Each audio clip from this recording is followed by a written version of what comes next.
Hi, welcome to the podcast. I'm Mark Graban. Our guest today is Nelson Repenning. He is faculty director of the MIT Leadership Center and co-creator of the dynamic work design approach that we're going to be talking about today. Nelson describes himself as an organizational engineer, and he helps leaders redesign daily routines and decisions that shape how work really gets done so that innovation and transformation really stick. So he has decades of experience working across industries, including biotech, oil and gas, teaching at MIT Sloan School. He's shown so many people how to connect strategy to action and to make knowledge work as intentional as manufacturing. So his new book, I have a copy here that I'll hold up for video, is called There's Gotta Be a Better Way, co-authored with Donald Kieffer. It lays out 5 principles to cut through the chaos of modern work and restore focus, flow, and sustainable productivity. So a lot to talk about today, lean and Toyota and otherwise. But Nelson, thanks for joining us here today. How are you? My pleasure, Mark. Great. Thanks for having me. And I hope I got your co-author's name correct. Kieffer, actually. Keeper, I made doubly sure on your name, even though I thought I've known it after taking your class on system dynamics over 25 years ago. But happy to reconnect with you, and maybe we'll get Donald Kieffer here on the podcast sometime. Before we talk about the book, I think there's a great opportunity here. I normally ask people their lean origin story, but I'd like for you to kind of give us an overview of system dynamics for people who aren't familiar with that field and that discipline. Yeah, happy to. So I'm an MIT lifer. I've been here since my 23rd birthday, which I think I'm closing in on 35 years if you count my time as a PhD student. And to get my origin story, or probably now origin myth, might be more accurate at this point. When I was finishing undergrad, I stayed at my undergrad institution for a year as a glorified teaching assistant. And it was that year that really kind of sealed the deal for me. I just enjoyed working with faculty and the lifestyle seemed appealing. And for most of that year, I thought I was going to be an economist, but I had one faculty member who became a really important mentor, Mark Page, who was a graduate of the System Dynamics group at MIT. And as I started to get to know him, the work he was doing was just so interesting. And I didn't know what a feedback loop was or anything, but I have a little bit of a contrarian or a pioneer spirit, I guess. And it just seemed new and much more frontier than what was happening in economics. And I'm not honestly, in retrospect, exactly sure I knew I was getting into, but I came to MIT and eventually joined the PhD program. And really what system dynamics is its origin is in the feedback and control tools that engineers use, in all the systems that we work with every day, whether it's our cruise controls or robots in factories or Nest thermostats or really anything like that. And the founder of the field, who's an MIT legend, Jay Forrester, had done pioneering work in those physical control systems. And in the late 1950s, had this insight that you could take the same ideas and tools and metaphors and apply them to the social world. And so that really was sort of what I walked into. And it was just mind-blowing to me in terms of the power and a new way of thinking about it. And so I've been in that field ever since. I've been a faculty member in the System Dynamics group for almost 30 years. Had many great students, yourself included, in my classes. And, just to maybe kind of segue to the book, I think one of the real challenges in the field that we'll probably talk about a little bit is, I think the one thing we can say with a lot of conviction is the person who builds the model, who does the feedback analysis, learns a lot. Transferring that into the heads of people who might be the ones making the decisions turns out to be a really hard problem. And so the field has been perennially frustrated with, we have all these insights and we can see the world differently, and yet it doesn't often change practice. And so that has motivated a lot of the work I've done, particularly in the last 10 or 15 years, about how to repackage it so that we can actually have some impact. And does system dynamics as a department or a discipline how many other universities has that spread to? It's so associated with MIT, especially the quantitative modeling that we did in class, but I think also even just the more qualitative business lessons learned from other businesses where the system dynamics weren't well understood. How much has that spread, or is that a challenge? I think it has spread, and I think it's still a challenge. I think, there's probably a dozen schools worldwide that have departments. Often our PhD students will join another more traditional disciplinary department and have system dynamics in their toolkit. So we have several of our graduates are in operations management departments or strategy departments. And I think other fields have, I wouldn't say co-opted, but, have incorporated some of those sort of styles of models and thinking. But that said, I don't think it necessarily had the impact that I would hope for. And it definitely hasn't had the impact on practice that I would hope for. So there's definitely still work to be done in terms of, getting it as a regular part of the managerial toolkit. Yeah. And, I'm reflecting a little bit and thinking about even some of the qualitative lessons learned and whether we were drawing system dynamic diagrams with the loops and flows and reinforcing loops and balancing loops. And, I think back to some of the qualitative lessons around not relying on overly simple countermeasures to complex problems and how those can backfire. And I think I remember this is from the reading or from your lecture or both of, flooding along the Mississippi River. Right. And one community builds a levee and that just forces the problem on someone else. And as it's downstream, the flooding actually gets worse. And you have this battle of who has the slightly taller levee on one side of the river. Through your reaction, it sounds like I'm remembering that at least vaguely. Yeah, your memory is excellent. That was an example I opened class with for many years. And it's just as a side note for your listeners, it's from this fabulous book called The Control of Nature by John McPhee. And there's 3 or 4 examples in the book about how, humans over the years have tried to control nature and nature tends to fight back even stronger. But, what happened in the early days of trying to control flooding in the Mississippi River is people would build levees to protect their farms. But of course, the problem was in order to be safe, your levee just had to be a little bit higher than the one across the river. And so it created this kind of arms race, which we would call a positive feedback loop where I need to build mine a little bit higher, but you build yours a little bit higher. And then I think the levee system is one of the few human made objects you can see from space. It's become so vast. And still to this day, the Mississippi River fights back in sometimes pretty tragic ways. And we see these dynamics all the time. I have a PhD student right now that's studying how doctors use electronic medical record systems in hospitals. And she's documenting this fascinating arms race between the software developers who are trying to adjust the behavior of the physicians and the physicians who are trying to work around the software so they can get their work done. And what you get is this increasingly intricate software system with drop-down menus, and you can't go forward until you click this box, and then doctors pushing the buttons without looking at them. And it's really, it's kind of scary, actually. And I think you're right. One of the benefits of system dynamics is once you kind of see that sort of arms race archetype, you can spot it in lots of different places in a way that maybe you wouldn't have seen it before if you hadn't been introduced to it.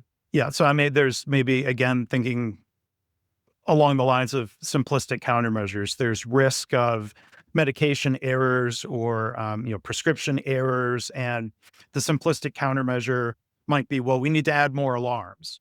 And then the pushback is we just mindlessly click through the alarms. So they, I get 1,000 of these alarms that are BS until they click through the one that they should have noticed. That sounds like what you're describing. Exactly right. And, I've seen this in the oil and gas industry many times, right? Big complicated production units are heavily instrumented and, they alarm for lots of things, but a human operator can only absorb so many things. And if the alarm goes off too often, you're exactly right. People get completely habituated to it. Oh, it's no big deal, and then until something really bad happens, you're exactly right. And one of the other lessons that comes back, and this is from playing one of the management simulators around an airline. And I think one of the key lessons there, and anyone who's been involved in entrepreneurship over time recognizes, the growth problem of, hooray, we're growing, but how growing too quickly can cause the collapse of a business. Could you kind of, talk about that simulator or, again, like, Yeah. So the examples simulator, you've seen? yeah. So the simulator was about an airline that was called People's Express, which, only people who are probably our age or a little older will even remember. But it was in the early 80s, I think at the time, the fastest growing publicly traded company in history. And they revolutionized the airline industry. And, it was just a total sensation. But the lesson which grew out of a famous model that Jay Forrester had done many years earlier called the market growth model was something is going to limit your growth, right? Nothing can grow infinitely. And once you accept that, then you as a manager have some latitude in choosing what things are going to limit your growth. And what had happened in People Express, part of their value proposition was these super low prices, and they didn't want to depart from that. But what happened is they had more demand than they could satisfy, right? They could only bring on so many airplanes and pilots and flight crews. And so Mhm. basically what limited their growth over time was their crappy service, whereas you can only run the counterfactual as a simulation, but it certainly seems like from all the analyses that people have done that they just raised their prices a little bit, they would have been able to control that growth a little bit better, and have more resources to plow into more planes and training and so on and so forth. And, Yes. this cycle repeats itself over and over again. I think the latest episode of this might be, it's a slightly different dynamic, but, I Mhm. think everyone's familiar with Peloton, which was Yeah. these indoor bikes, and they were so popular. And then it was a mixed blessing. COVID came along, and it was, at least among wealthier suburbanites, it was the Christmas gift of choice for, 2020. Yeah. Their demand just goes through the roof. Hard to ship, delays, you attract competitors because other people want to come in. And it also turns out that once you have one, you don't really need another one. And Right. so, their stock price soars and then plummets. And, I think they've been struggling ever since to get back on the right side of that. And I know they're selling services and so on and so forth, but Yeah. it's a mixed blessing when your product is really, really hot, particularly if it's a consumer durable.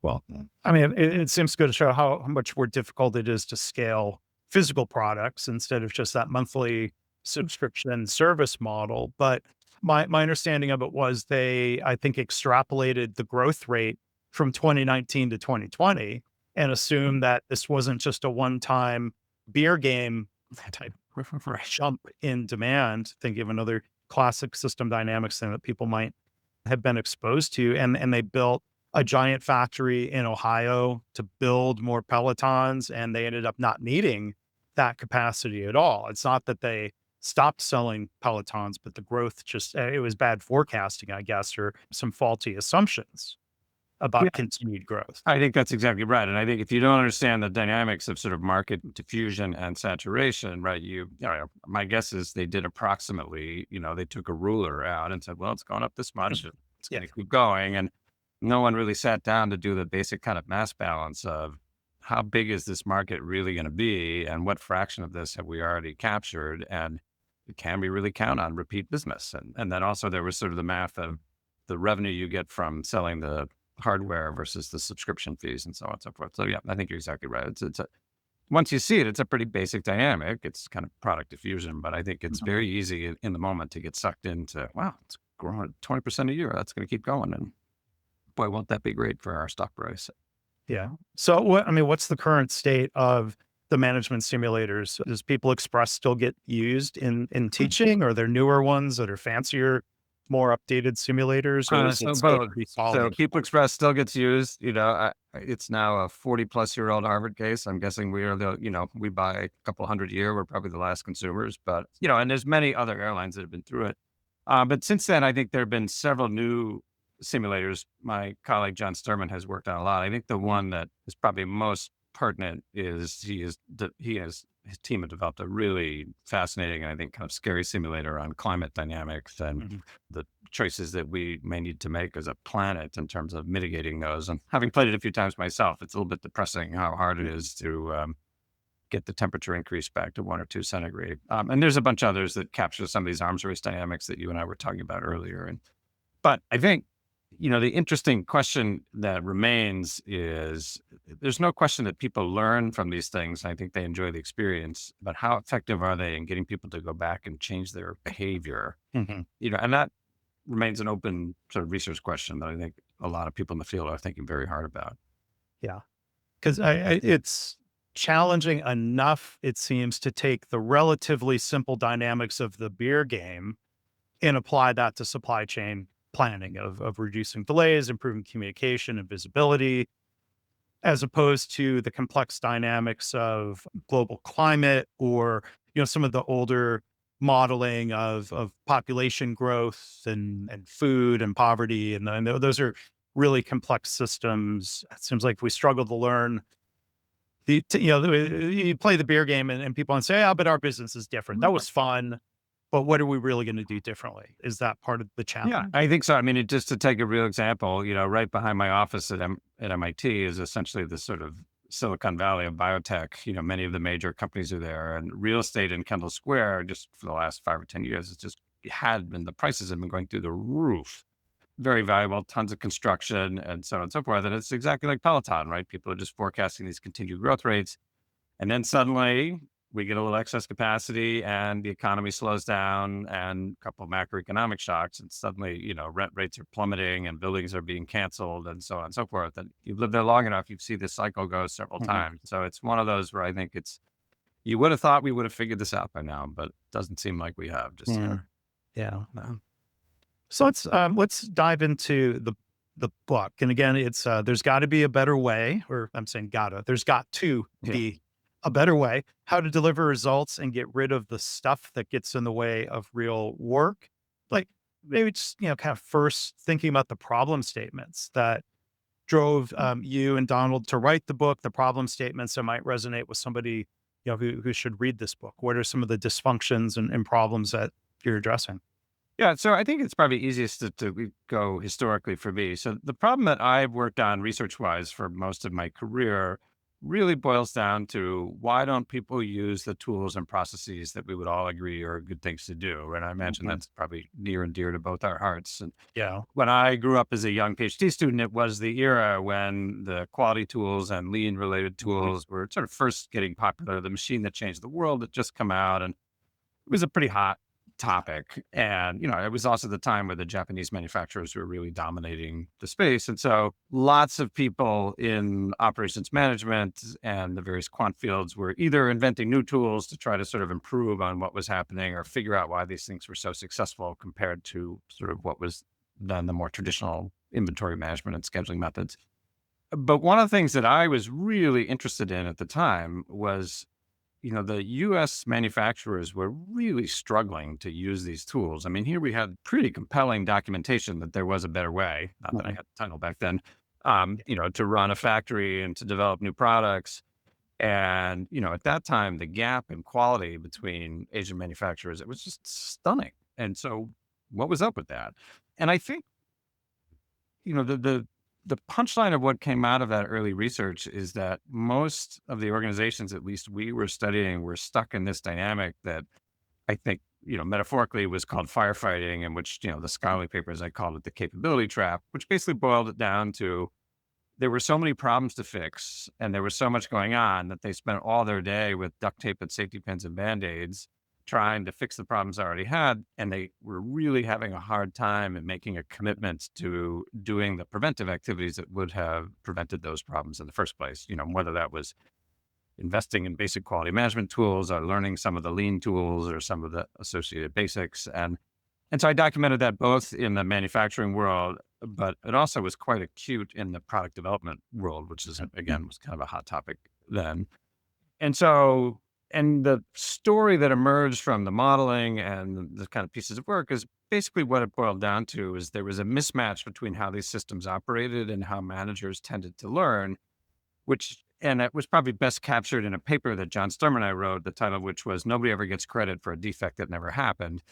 Mhm. The basic problem is that, if you did all the stuff right that you read in the textbooks, you ran a really smooth factory that didn't have a lot of defects and there wasn't a lot of chaos and firefighting. And that is, of course, what you want, but it didn't give us the kind of visceral sense of progress that I think the human brain tends to really crave. Mhm. Um, and then just as an interesting coda to that, like, the early work, again, I had done in mostly manufacturing organizations. And that's where I met Don, my co-author at Harley Davidson. But a few years later, I started doing work in the oil and gas industry and particularly did a couple of really high profile accident investigations. And what was so shocking about that is that the problem that I had seen in factories and R&D, multiply that by 10 at least in terms of what was happening in the high hazard world, in the sense that, what is required to run an oil refinery safely? It's well known. Mhm. There's books about it. There's lots of experts. You can get degrees in it. I mean, this is just not rocket science. Yeah. And yet, every accident investigation or near miss that I worked on or everyone else worked on, what you would see is the root was typically just the failure to do the basics on a regular basis. And you see the Mhm. same thing in healthcare. Right. And so then it was really a big question of like, okay, nobody wants to blow up a refining unit. So what's going on here? And I think you could really see this problem of if you do everything right, nothing happens. And so when I teach this, I often say to people, if you run a perfect safety program, what happens? And the answer is nothing. Mhm. That's what you want. But the human brain is not often good with systems where you take an action and the outcome is nothing. Because again, it just doesn't give us that feedback from the environment that we crave. And so it really takes some careful work design and I think a complementary culture to develop a commitment to doing things right because it's Okay. just not something you're going to learn through kind of trial and error, rote learning. Yeah. When you talk about capabilities, one thing I've run across in healthcare is not having the same shared definition of problem solving. I've you go in and try to teach and coach people root cause analysis and testing countermeasures and things that are taught by Toyota and other companies. And I've had people kind of balk and say, "Well, no, we're great. We're already great at problem solving. We're problem solving all the time, but they're solving the same problems over and over. Like they're good at reacting." And how much have you run across that? I hear from some. Yeah, that sounds familiar. No, it's my life in some sense. It sounds very familiar. And I think what's going on there is one way I often teach this, and I got this little gambit from Steve Spear, who's Yeah, somebody you may know, I do. uh, is I sometimes show a little clip from that very famous I Love Lucy episode of the Uh-huh. chocolate factory where that's coming too quick and they're stuffing them in their shirts and their hats and eating the chocolates and so on and so forth. Yeah, And I always ask the students, is like, are Lucy and Ethel, the two characters, being creative? And of course, the answer is yes, right? yes. We're inventing new methods on the fly. But the two things I think are really important, which is number one, that creativity is largely sort of subterranean in the sense that, right, they're basically making it look like they're following the process when they're not. And that creativity is actually probably making the problem worse rather than better. So I totally agree with you. And I think people are right. They are solving problems all the time, but they tend to be private solutions, meaning that, again, I'm not doing it at sort of full view and I'm making it look like I'm following the process when I'm not. And because it's not driven by the basic disciplines of sort of structured problem solving, right? Very often it's a kind of quick fix at best, and in many cases makes the problem worse in Yeah, the long run rather than better. It's like in software, I mean, you're literally putting patches on broken stuff as you go forward, and that all kind of comes back to bite you, in the backside when you go forward. So yeah. I think what we all, I hope, learn from Lean, and we've tried to kind of capture and broaden in the book, is if you can take that problem solving, which is hidden, and make it public, and then structure it a little bit, now you're starting to get rid of some of those root causes and build some of those capabilities. But getting people over that hump, as I'm sure you've experienced as many times as I have, is not a trivial task to say the Yeah. least.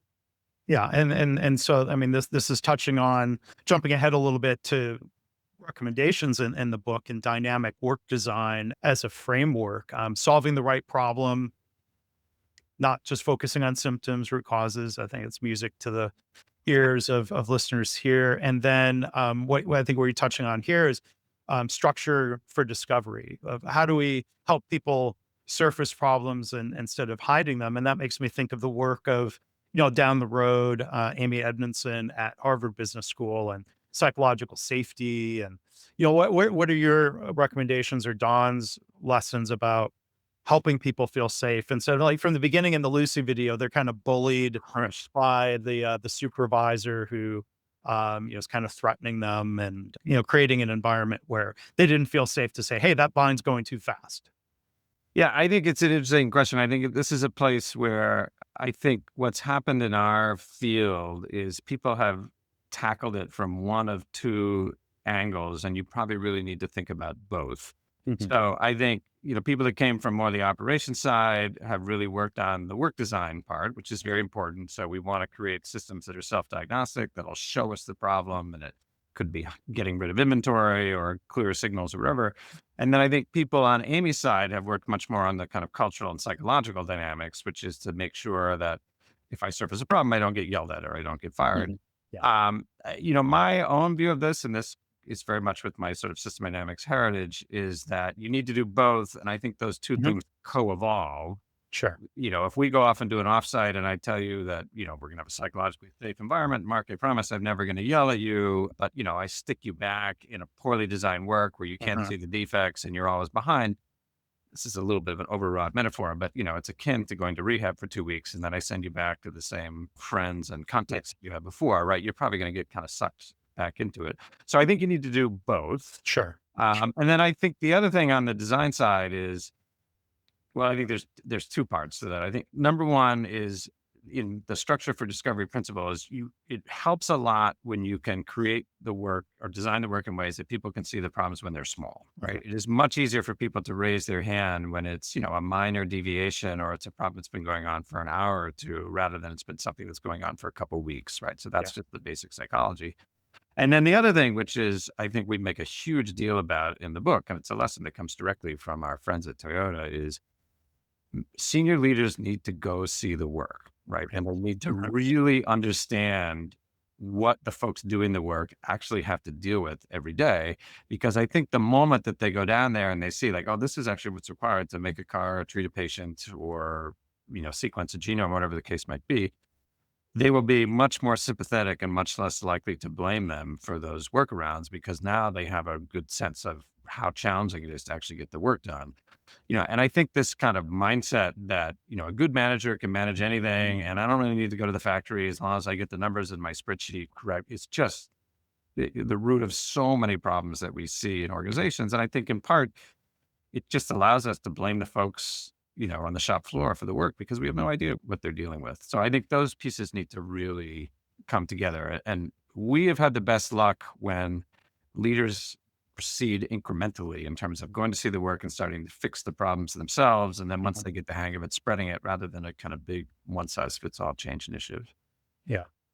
Yeah. So, we're starting to dig into the five principles, but maybe take a step back and how would you define dynamic work design, in a nutshell? And what makes it dynamic? Is it the idea that we know we won't design a perfect system and therefore it needs to evolve, or what else? Yeah, I think there's two things going on there, which is, and I would preface this by saying that I don't know if other people experience this, but in my career, in the work I've done, I usually have most of the puzzle pieces before I can see how the puzzle fits together. And so Don and I did many, many projects and we're kind of trying to figure out how to solve this firefighting capability trap problem. And we had tools and processes and principles but the puzzle really finally kind of all snapped together for me when I finally realized that I think the root of a lot of this is that so many of the traditional management tools and processes that we have are based on, and sorry for the jargon, a sort of static model of the world, which basically Mhm. means that we're implicitly presuming that we can predict the future with some degree of accuracy and we can predict our impact on that future with some degree of accuracy. And you can see this in so many different things once you start looking for it. So, one of the little teaching gambits I often use when I work with executives is ask them how long budget season is. So, from the day the budget goes into effect, how many months earlier do you start negotiating and planning the budget? And the typical answer for a mid-sized or large organization is 6 months. And then the second question I ask them is, okay, once the budget goes into effect, how long is it?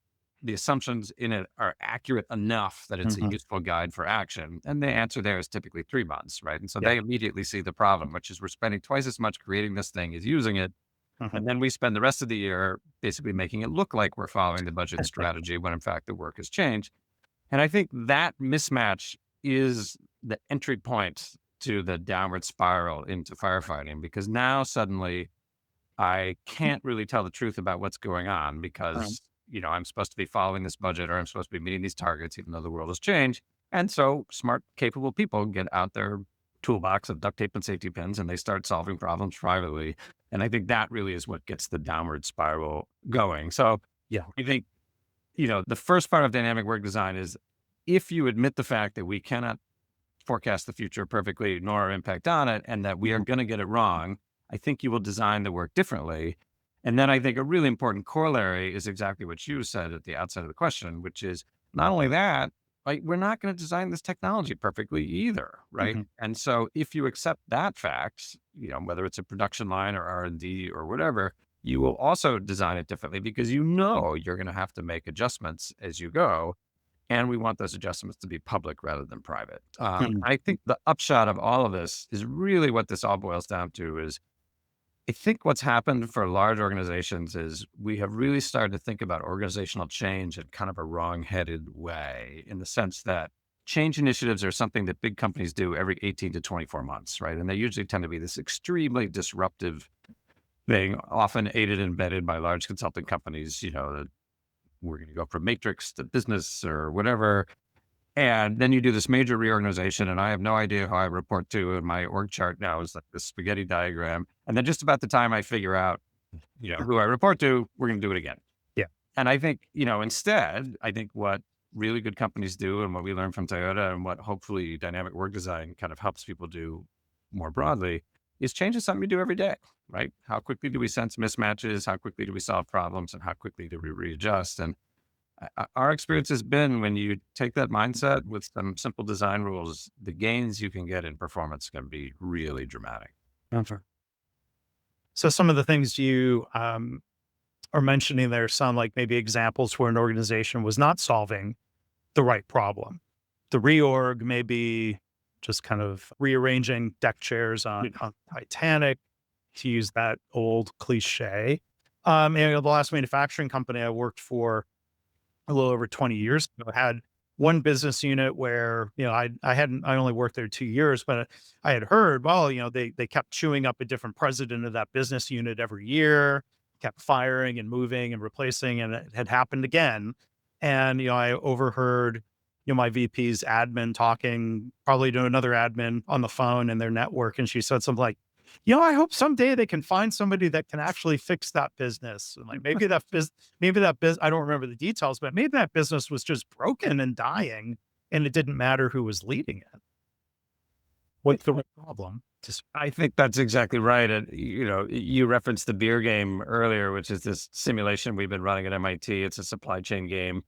But, one of the things I think is so interesting about it is if you look at the statistical analyses that my colleague Jan Sturman has done, it really does not matter who sits in those chairs. You could take 8 professional supply chain managers, you could take 8 high school kids, and they're going to do about the same. And the reason they're going to do about the same is the system turns out to be so poorly designed right. that it swamps any individual differences. And so I would not be surprised if that's exactly what was happening with that business you referenced, which is either they got a bad business model or the work is poorly designed. And this idea that we're going to wait for this one magical mutant that can run this poorly designed thing and make it successful, I just is a fool's errand.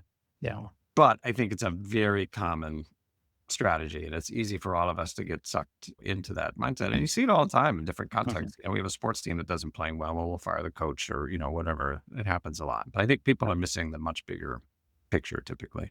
Yeah. Yeah. And, you mentioned the decades long ago quality movement that still exists in some ways or remnants of it. Going back to W. Edwards Deming, who somehow in my mind, I picture that him and Jay Forrester were friends. I mean, they were kind of about the same era and may have overlapped. Even though Dr. Deming didn't teach at MIT, I'm sure he was there at times. But, of how much performance is driven by quote unquote, the system, as opposed to the people working in said system. Lucy and Ethel could have been 2 characters from some other sitcom, For sure.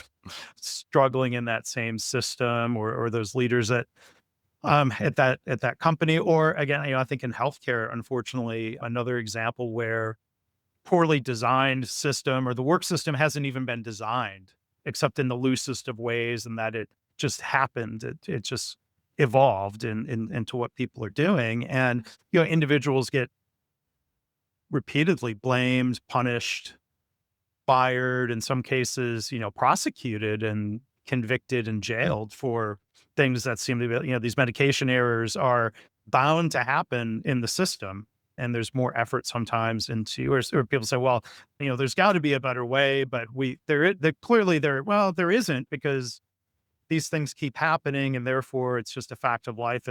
But there's that bad assumption or the simple countermeasure of punishing the people in that system, not preventing the next medical error. Sorry for climbing on that soapbox, but it's frustrating. Well, and I think it's a very important soapbox because you're right. It happens all the time. And, there is psychological roots to this. There's a phenomenon in psychology that's known as the fundamental attribution error without Mhm. sort of dragging you through all the details. Basically boils down to we are very prone to blaming the person who's closest to the problem, somewhat independent of their culpability. And this is the root of many unsavory features in society that, extend far beyond the shop floor. But it happens in organizations all the time. And one of the reasons that I took this role that I have now as the head of our leadership center is I was raised in a scholarly tradition that I think tended to downplay the role of leaders in organizations, right? It was much more about the structure and the context and so on and so forth. But after a while, the contact I had with the real world, made it crystal clear that actually leaders have a huge impact on their organizations. No big surprise. And I think, one way they do is just the role modeling they do when something goes wrong, right? Do Mhm. you go on a witch hunt to find the person that screwed up, or do you take responsibility and take seriously the context of the impossible position that we put people in? One of the incidents that we talk about in the book, which is one I know reasonably well, is this explosion that BP had in their Texas City refinery. And if you dig it just a little bit into the data, what you'll see is that the margin environment for oil refining in the 10 years prior to that incident had just been terrible. Oil refining turns out to be a very cyclical industry. You either make tons of money or you lose tons of money, and you just got to ride the wave. And the famine had just lasted longer than was typical for that cyclicality. And so, of course, every new plant manager was given prime directive to cut costs, keep the doors open. We know things will turn around. We just don't know when. So hold the line until it happens. You're basically asking those people at some point to make a bet your job decision to keep it safe. When do I have to go to the boss and say, I'm not cutting costs anymore because now we have gotten through all the fat and we're at the muscle and the bone? Eh, you know, sure, that person had a mortgage and kids and a Mhm. spouse and so on and so forth. That is just not a system that is gonna yield the right outcomes. Will we get the occasional person that's want to say, no, I'm not doing it? Of course. But I feel like that's the minority rather than the Mhm. majority. And you run that experiment enough, you're gonna get someone that, even though they're well intended, is gonna sort of side the wrong way, and then something bad's gonna happen, which is exactly what happened. And it's not unique to them. This happens all the time. Sad. Yeah. Yes. So the 5 principles of work design, dynamic work design, there are a lot of parallels, I think, to Lean or Toyota production system practices. Your co-author, Don, talks about your direct experiences with the famed, Mr. Oba from Toyota and TSSC. His son, Hide, has been a guest on this podcast, Okay. by the way, reflecting on what he learned, from his dad. So very well known in these circles. But solve the right problem, structure for discovery, connect the human chain, regulate for flow, and visualize the work as those 5 principles. Yeah, I think to the listeners here, flow and work visualization, probably really straightforward. So maybe if we can dig into one of the other principles, tell us a little bit about what you mean by connecting the human chain and what that Yeah. leads to. Let me just give a preamble of this by saying, I think, the way Don and I have looked at this is that lean is a really good example of a dynamic work design, right? Mhm. So obviously lean was invented long before we came up with the phrase, but Mhm. in some sense, what we think we're doing in this book is trying to kind of take a bunch of different work design innovations, lean being a very important one, and generalize why they work. And so you Yeah. can think of the book, if you want, as or those principles as kind of a Rosetta Stone that would help us translate, what do we do in lean versus what do we do Mhm. in agile versus what do we do in Six Sigma or whatever. Because I think there are both similarities and differences across all of them. And so sometimes people will hear we say, well, that's just lean. And I think that's in fact exactly true. But in order to sort of take what you would learn on a shop floor and move it into a hospital, right, we need to know why these things work so that we can make the appropriate modification. Sure. So with that, I think the connect the human chain principle, the basic, there's a couple, it's probably the one that has the most richness to it. And there's a couple things going on. I think the first thing that's going on there is, and this is, I think, very much a lean idea, is that particularly off the shop floor, the organization is not often well wired together to get problems to the right place. So, classic example, I see a problem, I pull the end out cord, or I hit the button, the supervisor comes running over, right? There's a whole very clearly Mhm. structured system to make sure that problem gets to the right place. Right. We were talking about healthcare earlier. A nurse or a physician's assistant comes across a problem, with a patient, if it's life threatening, going to push the button, we're going to call a code. That human chain is pretty well connected.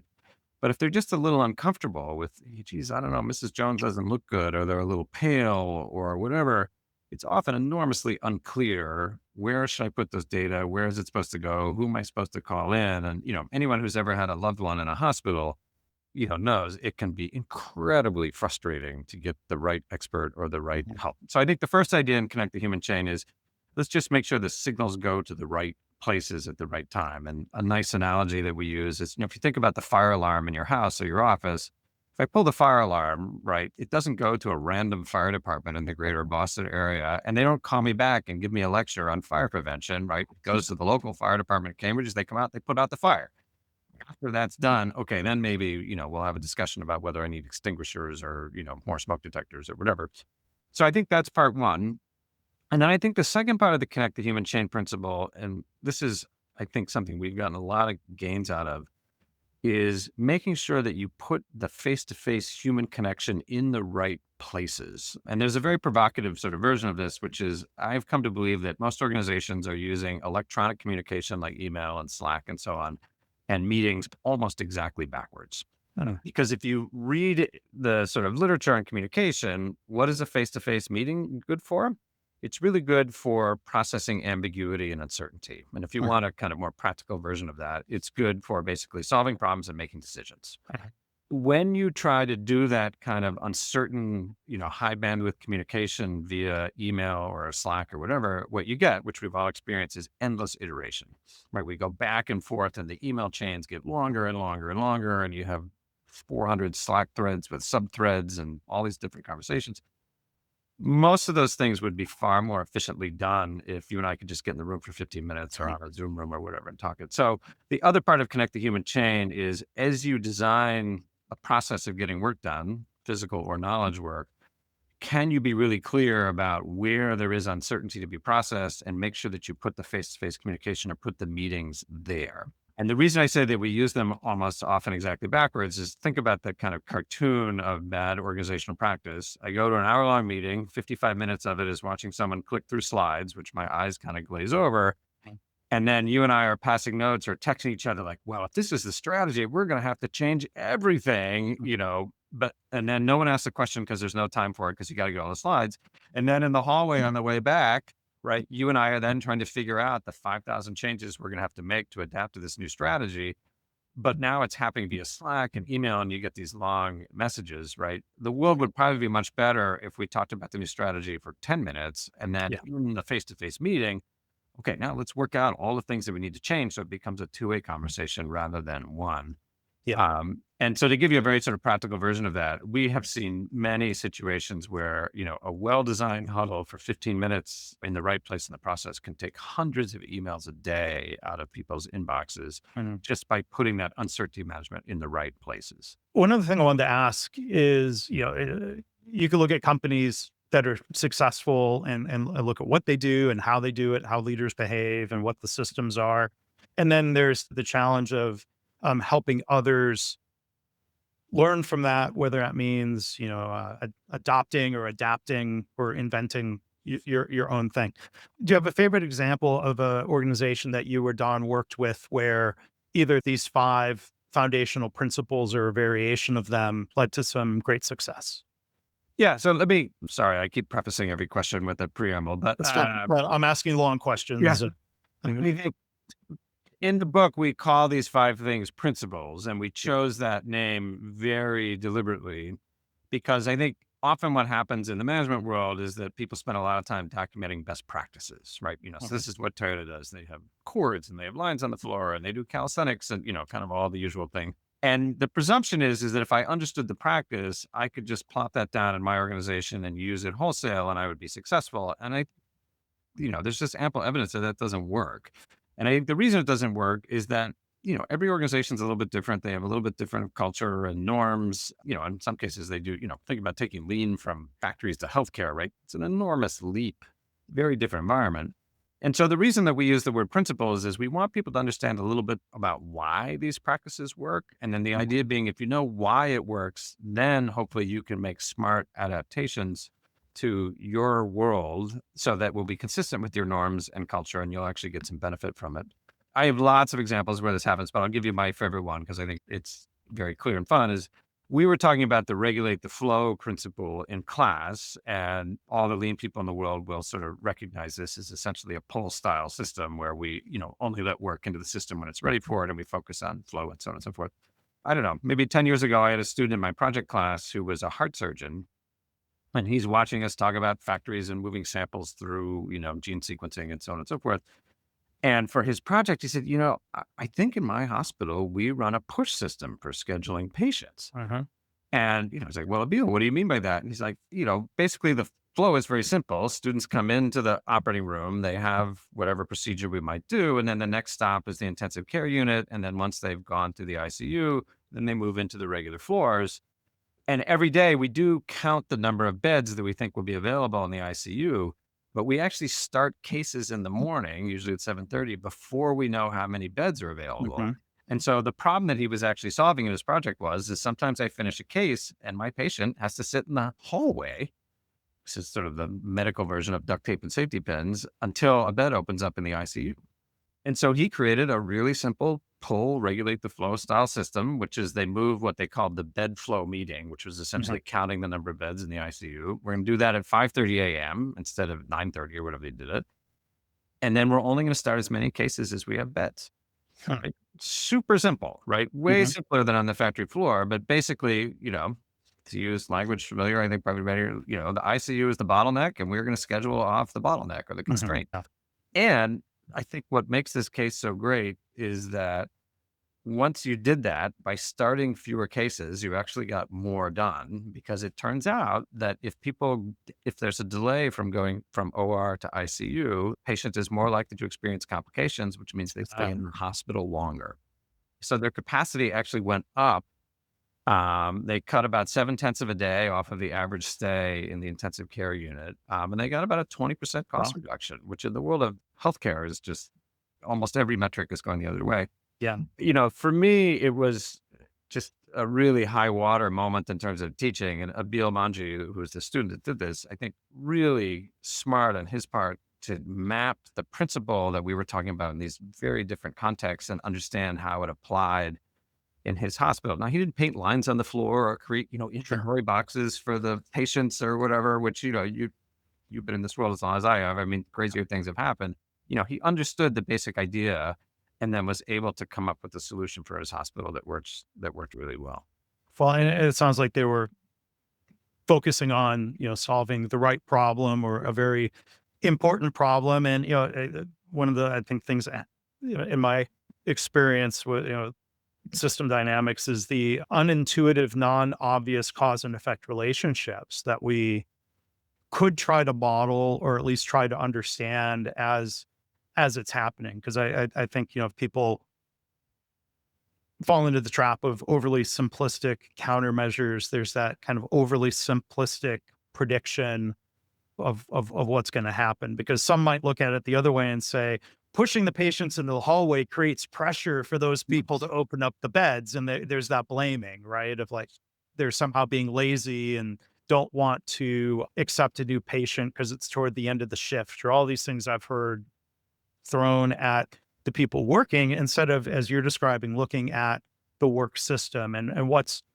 worse in a certain condition, delaying the surgery by a day or being in a hallway or Right. having that next step delayed, which causes the most harm. That's probably something you could model if you had good data and people that were informed about the medical effects, not just the process, Yeah, right? in fact, there were data from other studies that the, longer delay between OR and ICU, the more complications you were going to have, right? So they knew that, but they couldn't put it in the context. And I do think this leads to, a really counterintuitive insight, which I see executives struggle with a lot, which is, Mhm.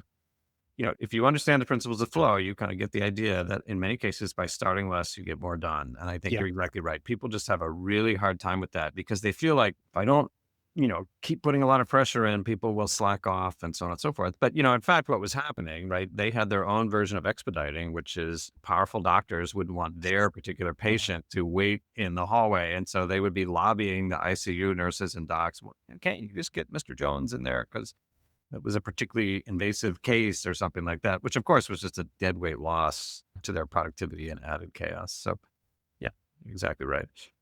You're making me think of something I was involved in right after graduating from MIT in 1999. Dell Computer, which had very good flow. There were certain things they did really well, not a quote unquote lean culture, but the one thing they learned, it makes me think you're making me think of, was that their old process had been start computers based on the most urgent orders and looking at due date, delivery date, and then they would start stuff into the system that they then realized they were missing parts. And so then, boxes full of a chassis and a mishmash of parts and missing parts would get literally pulled off the line and stuck somewhere. And they called them, the terminology had evolved, flappers, because box lids were not shut because the work wasn't finished. And one of the things that a number of us from MIT graduates were involved in, not that it was rocket science, but we were there working with other Dell people, was the idea of don't start building the computer until you're convinced you can actually build the whole computer. And that meant, some technology looking at inventory visibility and doing the math of if you only have 20 of this particular hard drive, only start building 20 computers that call for that hard drive.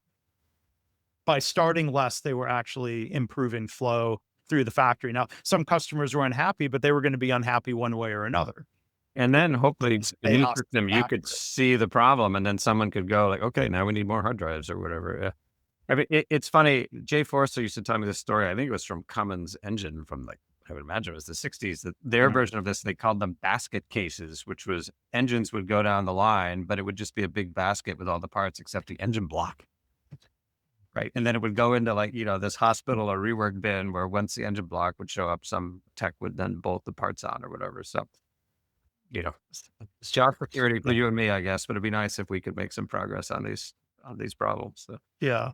Well, and I think this book is going to help people with those problems. Again, there's got to be a better way, and I think listeners here know there are better ways, but there are the challenges that you talked about and addressed of how do we, you know, help people follow lessons and principles and practices that are proven. But I think the book makes a real good case. Again, co-authored Nelson Repenning, our guest today, and Don Kieffer. A lot of great endorsements on the book, and including three former guests on this podcast. So Amy Edmondson, who I mentioned, Robert Sutton, author of books including The No Asshole Rule, and no, it was just those two. No, those two endorsements, among others, Adam Grant, Susie Welch, in particular. So I hope the book's getting a good reception so far. I mean, you've done a lot of academic writing. Is this your First effort. I mean, I've done a couple of sort of first book like this? practitioner-ish papers, but certainly first book that is really aimed at the practitioner audience. And, Mhm. when people ask me, like, what was it for? I said it was for managers that go through airports. So if you see an airport, you can grab a copy and tell me if you like it. Yeah. And then real quickly, the imagery of the butterfly busting through the glass. So it's interesting. The cover that I wanted, which shows why I'm not in marketing or any kind of graphics, was Uh-oh. a still from the Charlie Chaplin movie, Modern Times. I don't know if you've ever Mhm. seen it, where he's I've kind of seen it. getting Yeah. stuck in the gears. But our editor, I think, wisely decided that the idea that with sort of the right choices, relatively small changes or applications of force could make a big difference. And so I think that's where the butterfly metaphor came from. And it turns out it's visually much catchier than Charlie Chaplin getting chomped Yeah. up by the gears. So Yeah, it is eye-catching, and thank you for kind of the story behind the imagery there. So, there will be links to, the book and more information in the show notes, so I hope people, will check that out. So Nelson, it's really great reconnecting with you all this time. I will correct the record. I was a student. I think you used the word great student. I don't know if that's you're being too kind. I remember that this is one of those moments, so it sticks in my mind of, you have this pressure in class. Here's a different system. I'm sure you've talked to students about this, where you're graded partly on you got to raise your hand and speak up, even us introverts and quant people at MIT.